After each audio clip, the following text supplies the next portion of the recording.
like, bro, yeah, she got a kid. Look at his back. Oh my god.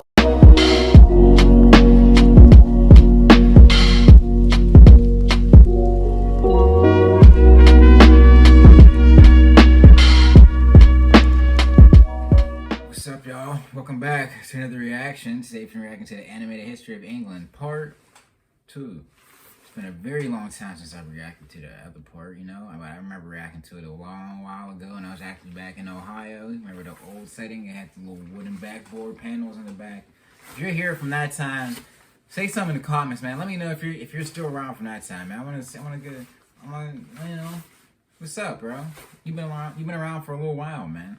I'm watching your videos for a while, man. If you're actually still coming back, still checking out the videos, really appreciate that. You know, if you want to see more of these historical videos, let us know in the comments, man. Make sure that like button, subscribe, and share. It's the road to 10K subscribers. We just hit 3K not too long ago. But hey, man, let's hop right into the video. Ragnar Lothbrok, the legendary Viking king of Denmark and Sweden, hangs in a cage suspended above a pit. His enemies, led by the king of Northumbria, taunt him through the night. He is released into a pit of snakes where he dies alone. As news of his death spreads to Denmark, his sons gather the greatest Viking army yet assembled and sail to war. They arrive on the shores of England, Witzerk, Björn Ironside, Ubba, and Ivar the Boneless, commanding the great heathen army. I just started watching Vikings on Hulu. Interesting series, I gotta say. So it's gonna be interesting to see what's gonna happen, you know, pretty much after the show is ended, I guess. I'm only on season 1. Eu var en resa för att kunna över Northumberland, när folk I armligt bredon. Waren ormete thornas und regressions. Fyrena drakan var I sevene och den lyfte flygande.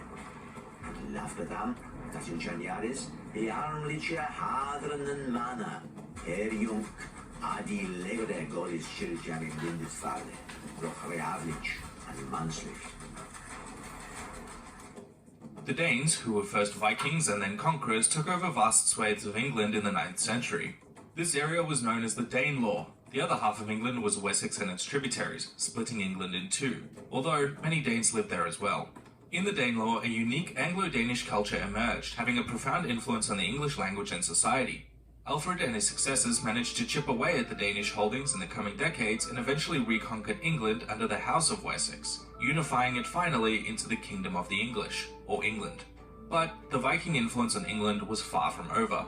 Ethelred the Unready was so afraid of the Danes that he paid off Viking raiders by reintroducing the Danegeld, making England a renewed target.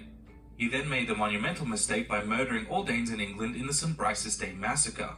One of these murdered Danes was the sister of the Danish king Sweyn Forkbeard, who invaded England in 1003.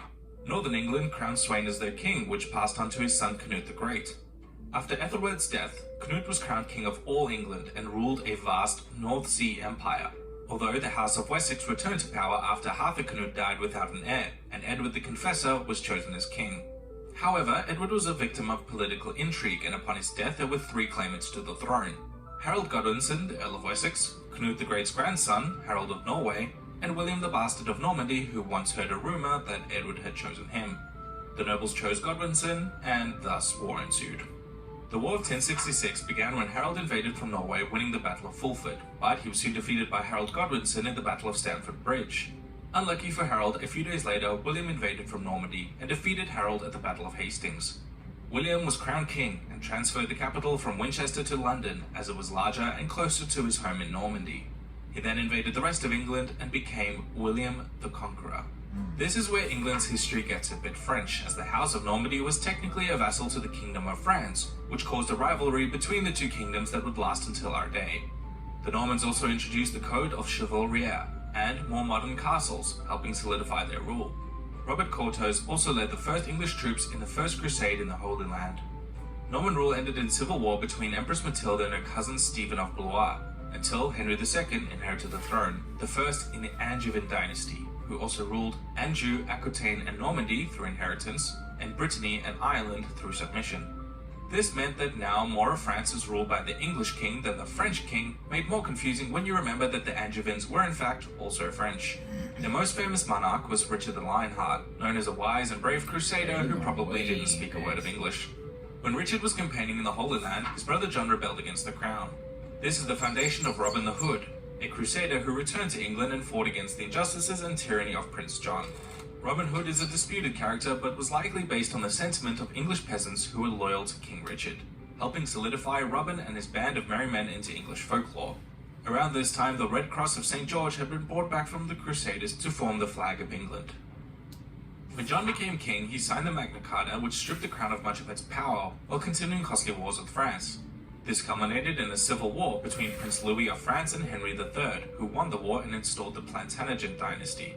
The Plantagenets were Angevins, but had lost the county of Anjou to the King of France during the war, and so could no longer claim the title. The Plantagenets are known for conquering Wales and entering into devastating wars with... Damn, you got it going pretty far. Yeah, I thought he was going to go a little bit deeper into what had happened with the war between him and the Vikings, I guess. Obviously. Yeah. It's interesting. It seems like that's why you always seen like their technology evolving so quickly as well, because there's always constant warfare with them with such a confined space between Europe. These powers are always fighting, so they're always trying to like one up one another. So they're obviously going to be improving the technology through warfare. That's when you tend to see technology really booming quickly too, is when there's some type of war going on, because you're expecting these people to find new ways of like get around different defenses and like different maneuvers, different obstacles that may be army's way and stuff like that. And you see how many times fucking France and fucking England go back and forth. Like a Frenchman conquered England, and he fucking held his dynasty out the throne for 2 centuries. And you see his dynasty move on, and like you got fucking England invading France now, and he fucking damn near control almost all of France and get kicked out of France again. Scots, who rebelled against the increasing English interference and began the 100 Years' War in France over the English-held Aquitaine. The expulsion of Jews was also commenced in 1290, ostensibly for religious reasons, but more importantly for the crown to inherit Jewish debt to pay for the wars. They also established the parley with lords and other nobles called the commons, which we now call Parliament. The war with France also brought the Black Death to England, which killed between 30 and 40% of the population. The decrease in population brought many changes to the land, notably labor shortages and the rise of wages, contributing to a rise in the lower middle class. The last Plantagenet king was Richard II, who was deposed by Parliament in support of his cousin, the exiled Duke of Lancaster, Henry. Henry was made king as the first Lancaster Dynasty, a cadet branch of the House of Plantagenet. The English had emerged from the High Middle Ages as a new people, a crusading state now expanding their zone of influence beyond their island, to Ireland, France, and the Holy Land. The language they spoke was evolving into Middle English, heavily influenced by Old Norse and Norman French. Then Longan folk took on pilgrimages, and palmers for to Sagan now it's starting to sound a bit more familiar.